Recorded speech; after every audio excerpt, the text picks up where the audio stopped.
ఓం శ్రీమాత్రే నమః. శ్రీ గురభ్యో నమః. హిందువులు జరుపుకునే ముఖ్యమైన పండుగలలో శ్రీరామనవమి ఒకటి. శ్రీరాముడు చైత్రమాసం శుక్లపక్షం 9వ రోజున జన్మించాడు. అందుకే ప్రతి సంవత్సరం చైత్రమాసం 9వ రోజున శ్రీరామనవమి పండుగ జరుపుకుంటారు. శ్రీరాముని కళ్యాణము, రాముని పట్టాభిషేకం ఈరోజే జరిగాయని పురాణాలు తెలుపుతున్నాయి. ఈ సంవత్సరంలో శ్రీరామనవమి రోజు చేయాల్సిన పనుల గురించి ఈ వీడియోలో తెలుసుకుందాం. తెలుసుకునే ముందు నా ఛానల్ని లైక్ చేసి సబ్స్క్రైబ్ చేయండి. రాముడిని పూజించే వారి జీవితంలోని కష్టాలు, సమస్యలు తొలగిపోతాయి.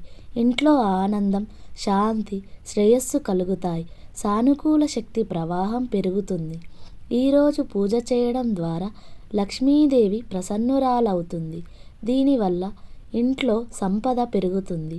సీతాదేవి లక్ష్మీదేవి స్వరూపం కాబట్టి శ్రీరామునితో పాటు సీతాదేవిని శ్రీరామనవమి రోజు పూజిస్తే సుఖ సంతోషాలు వెల్లువిరుస్తాయి.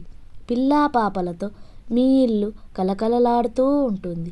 నవమి తిథి ప్రారంభం ఏప్రిల్ 5వ తేదీ సాయంత్రం 7:26 నుండి తిథి ముగింపు సమయం ఏప్రిల్ 6వ తేదీ సాయంత్రం 7:22 వరకు ఉంటుంది.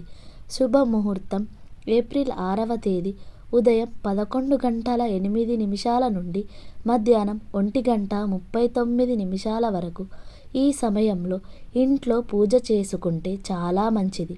బ్రహ్మముహూర్తంలో నిద్రలేచి ఇంటిని శుభ్రం చేసుకోవాలి. అభ్యంగన స్నానం చేసి శుభ్రమైన దుస్తువులను ధరించి పూజను ఆచరించాలి. ఈరోజు రామయ్య ఫోటోకు పూజ చేయడం చాలా శుభప్రదం. ఈరోజు పిండి దీపాన్ని వెలిగించడం కూడా చాలా మంచిది. ఈ పిండి దీపంలో 3 వత్తులతో దీపాన్ని నెయ్యి పోసి దీపం వెలిగిస్తే ఇంట్లో ఎలాంటి బాధల నుండైనా శ్రీమన్నారాయణుడు బయటపడేస్తాడని ఒక నమ్మకం. ఈరోజు శ్రీరామునికి ఎంతో ప్రీతికరమైన వడపప్పుని, పానకంను నైవేద్యంగా సమర్పించడం వలన శ్రీరాముని కరుణా కటాక్షం ఎల్లవేళలా మీపైన, మీ ఇంటిపైన ఉంటుంది. ఈరోజు పులిహోరను నైవేద్యంగా సమర్పించడం కూడా చాలా మంచిది. శ్రీరామనవమి రోజు మీ ఇంట్లో రాములవారి విగ్రహం ఉంటే దానికి పంచామృతాలతో అభిషేకం చేసుకోవాలి. పురుష సూక్తం పారాయణం చేసుకుంటూ అభిషేకం చేయాలి. పురుష సూక్తం రానివారు శ్రీరామ అని మనసులో స్మరిస్తూ అభిషేకం చేయాలి. రాముని విగ్రహం లేనివారు ఒక వెండి నాణాన్ని కానీ రాగి నాణం తీసుకొని దానికి ఆవు పాలతో అభిషేకం చేసుకోవాలి. ఇలా చేసినా కూడా రాములవారి విగ్రహానికి అభిషేకం చేసిన ఫలితం కలుగుతుంది. రామనవమి రోజు ఈ మంత్రం చదువుకుంటే చాలా మంచిది. గరుడి పరివిద్యా మంత్రం. ఈ మంత్రాన్ని సాక్షాత్తు శ్రీ మహావిష్ణువు గరుత్మంతుడికి చెప్పినట్లు గరుడ పురాణం మనకు తెలియజేస్తోంది. శ్రీరామనవమి నాడు దీన్ని ఎందుకు చదవాలంటే చనిపోయే స్థితిలో ఉన్నవారిని కూడా తిరిగి బతికించేటటువంటి శక్తి గరుడ పరివిద్యా మంత్రానికి ఉంటుందట. ఇంట్లో ఎవరైనా తీవ్రమైన ఆరోగ్య సమస్యలతో బాధపడేవారు శ్రీరామనవమి నాడు ఈ మంత్రాన్ని జపిస్తే మంచి ఫలితం ఉంటుంది. 10 నుంచి 12 గంటల మధ్య ఈ మంత్రాన్ని వీలైనన్ని సార్లు చదవాలి.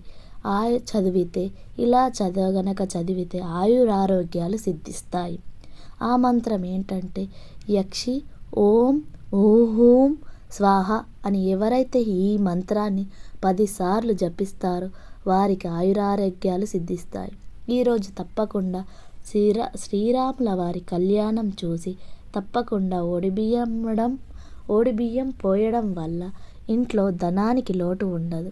ఈరోజు కళ్యాణమైన తరువాత కళ్యాణరాముని అక్షింతలను ఇంటికి తెచ్చుకోవడం చాలా మంచిది. పెళ్ళి కాక బాధపడేవారు ఈరోజు ఈ అక్షింతలను తల మీద చల్లుకోవడం వల్ల పెళ్ళి జరుగుతుంది. ఈ పరిహారాన్ని తప్పక పాటించండి. ఇంట్లోని వారందరూ పూజానంతరం ఈ అక్షింతలను తలపైన జల్లుకోవడం వల్ల ఆ శ్రీరాముని ఆశీస్సులు మీపైన ఎల్లవేళలా ఉంటాయి.